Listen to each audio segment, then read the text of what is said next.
What's up, Juventini? After another frustrating result against Torino, the pressure mounts on Giuntoli to bring in the cavalry. Today, we go over that cavalry as we are set to sign Alberto Costa. We'll look at the player profile, the terms of the deal, and what he could bring to Juventus. Then the latest on Kolo Muani, new meetings today, and then Araujo. With what went down on the weekend, is the deal dead in the water? Some sources say no, and Juve's ready to splash. We'll go through those details as well as the injury rundown on Conceição and Vlahovic, and then Thiago Motta, his presser, and some rumblings of problems in the locker room after the Derby della Mola, and not just after, but before. Look, we're going to tackle it all together right now. I'm Berto, this is the AJC, your channel dedicated to Juventus. It's January 13th. Let's rock with the news, and we kick things off with Juve signing Alberto. No, not me. I wish it was me, but it isn't. It's Alberto Costa, the 21-year-old right back from Vitória SC in Portugal. The terms of the deal are as follows. A purchase price that will land somewhere around 12 to 15 million euros, but it can be paid over 6 payments through 5 years. I can't believe they got such a small amount to get spread out that long. Okay, wild to me. But his salary set to be 700,000 on a 5-year term, taking him to 2030. This move is literally a support move, and that's the type of moves you make in January. Bring in support, bring in bodies. At right back, he will offer support for a young guy that is green in Savona, and he is also a young guy himself, but he brings some different characteristics, all right? He is most noted for his pace, his dribbling prowess, all right, and technical ability, and his strong physicality and aggressiveness, and strong defensively as well. So a very well-rounded player. Now the cons: his aggressive side sometimes take over, puts him in interesting scenarios where he has to recover defensively, but he never shies away. The work rate is one that stands out here. Alberto Costa apparently at the final stages and could be signed by Juventus today.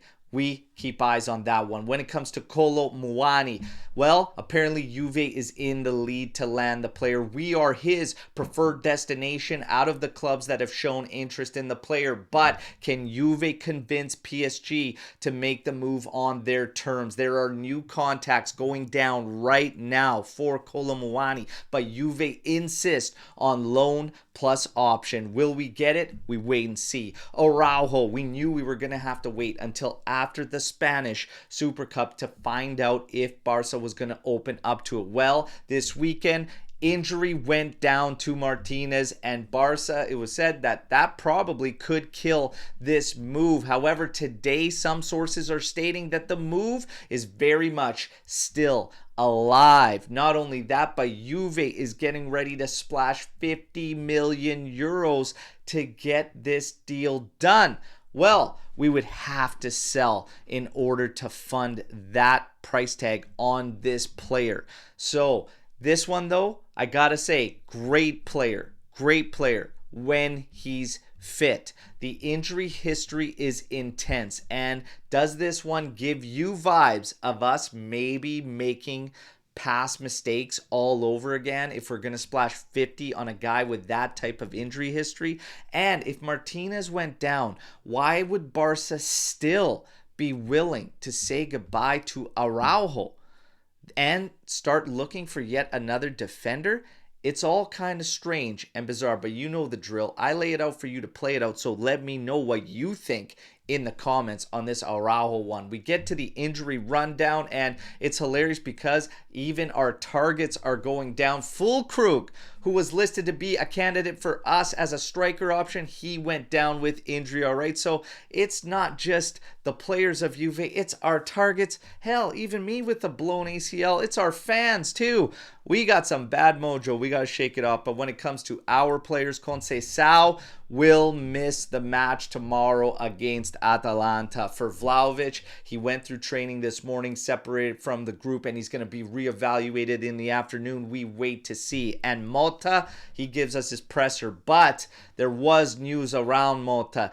There was rumblings, a lot of rumblings, that there was issues in the locker room before the derby match, and that there was a confrontation between Motta and certain individuals and players from the team. Apparently, some of the guys involved were Gatti, Cambiaso, Perin also, but the details as to why are not very clear. But I think we can all take a guess, if there's any truth to this, what went down. Maybe it also explains why Motta was running so hot on that sideline, ultimately getting him sent off. You've also got rumblings on after the match that things were heated in the locker room, and it continued, okay?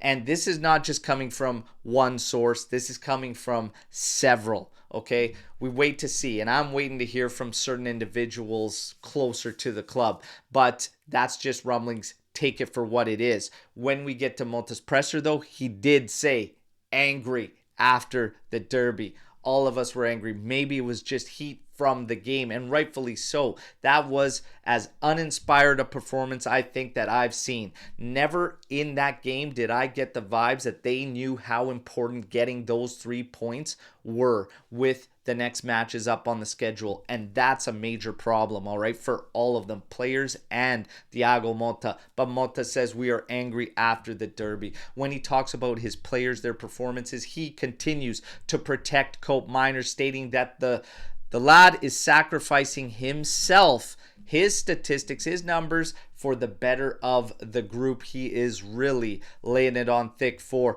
Cope Miners. When it comes to Luiz, he says great performance for him in that 90 minutes against Torino, and he is much better as a holding midfielder. For Yildiz, he says the boy can play anywhere, all right, and he is always showing up for the team. And going back to what I said, uninspired, Yildiz is not a part of that. He seemed like the only one, and this is a 19-year-old for us, all right, that seemed like the only one that understood how important that match was. When he gets to Imbangula, he claims he is surprised at the growth Imbangula has shown and how unselfish he is. Well, then play him a bit more and stop taking him out when he's on good performances. Let's go. For Cambiaso, he says he is much better, and we look forward to getting the Cambiaso before the stoppage. Absolutely, and we need it. For Vlahovic, Motta simply says Dusan is important to us. We will evaluate later on today. He says, look, we've made mistakes. We could have won many more games, but the team is determined. We are united, and we are ready to give a great performance tomorrow against Atalanta. Well, how do you feel going into that match? Hit me in the comments with everything you think going into that game and everything you think about the news you just heard here today, because that is it. That is your news break. Like the video, subscribe to the channel, join our AJC Army, and I want to see you all live tomorrow morning, 8:30 a.m. Eastern Time, as we get ready for Atalanta and Juventus facing off. And man, this is a must win. Can we do it? Confidence might not be high enough, but it's up to them to show us and prove it to us. Let's see what we get. Until tomorrow, where I hope to see you all on the live. Fino alla fine. Forza Juventus. Ciao tutti.